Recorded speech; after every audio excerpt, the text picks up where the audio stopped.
കുവൈറ്റിൽ ട്രാഫിക് നിയമലംഘനങ്ങൾക്ക് തടവ് ശിക്ഷയ്ക്ക് പകരം സാമൂഹിക സേവനവും ബോധവൽക്കരണ പരിപാടികളും ശിക്ഷയായി നടപ്പാക്കുന്ന പുതിയ ഭേദഗതി പ്രാബല്യത്തിൽ വരുന്നു. ഗസറ്റിൽ ഉൾപ്പെടുത്തിയതിന് പിന്നാലെ 1 മാസത്തിനകം ഭേദഗതി പ്രാബല്യത്തിൽ എത്തും. ഉപപ്രധാനമന്ത്രി കൂടിയായ ആഭ്യന്തരമന്ത്രി ഷെയ്ഖ് ഫഹദ് അൽ യൂസഫ് പുറപ്പെടുവിച്ച 2025 തീരുമാനം നമ്പർ 1497 പ്രകാരമാണ് ട്രാഫിക് നിയമത്തിന്റെ എക്സിക്യൂട്ടീവ് റെഗുലേഷൻ ഭേദഗതി ഔദ്യോഗിക ഗസറ്റിൽ ഉൾപ്പെടുത്തിയിരിക്കുന്നത്. ഗസറ്റിൽ ഉൾപ്പെടുത്തിയതിന് പിന്നാലെ 1 മാസത്തിനകം ഭേദഗതി പ്രാബല്യത്തിലെത്തും.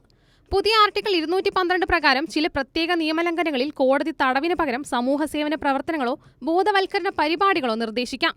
ട്രാഫിക്, ആരോഗ്യ, വിദ്യാഭ്യാസ ബോധവൽക്കരണ പ്രവർത്തനങ്ങളിൽ പങ്കാളിത്തം, പള്ളികളുടെ ശുചീകരണം, പരിസ്ഥിതി സംരക്ഷണ പ്രവർത്തനങ്ങൾ, സാമൂഹിക ദാന സംഘടനകളിൽ സേവനം എന്നിവ പ്രധാനമായും ഉൾപ്പെടുത്തിയിട്ടുണ്ട്. കൂടാതെ ക്ലാസുകൾ, വർക്ക്ഷോപ്പുകൾ, പെരുമാറ്റ പരിശീലനങ്ങൾ പോലെയുള്ള ബോധവൽക്കരണ പരിശീലന പരിപാടികളിലും കുറ്റക്കാരെ നിർബന്ധിതമായി ഉൾപ്പെടുത്തും. സാമൂഹിക സേവനം പൂർത്തിയാക്കാതെ വിട്ടാൽ കേസ് വീണ്ടും കോടതിയിലെത്തുകയും ആദ്യം വിധിച്ച തടവ് ശിക്ഷ നടപ്പിലാക്കുകയും ചെയ്യും. ബന്ധപ്പെട്ട മന്ത്രാലയങ്ങളുമായി സഹകരിച്ച് ശിക്ഷാ സംവിധാനം നടപ്പാക്കുകയും നിരീക്ഷിക്കുകയും ചെയ്യുക ജനറൽ ട്രാഫിക് ഡിപ്പാർട്ട്മെന്റ് ആയിരിക്കും.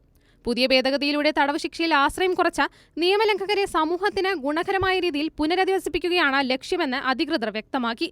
ഇത് രാജ്യത്തെ റോഡുകളിൽ സുരക്ഷയും നിയമങ്ങളും കൂടുതൽ ശക്തിപ്പെടുത്തുമെന്ന വിലയിരുത്തലാണ് അധികൃതർ മുന്നോട്ട് വയ്ക്കുന്നത്. Kairali news, Kuwait.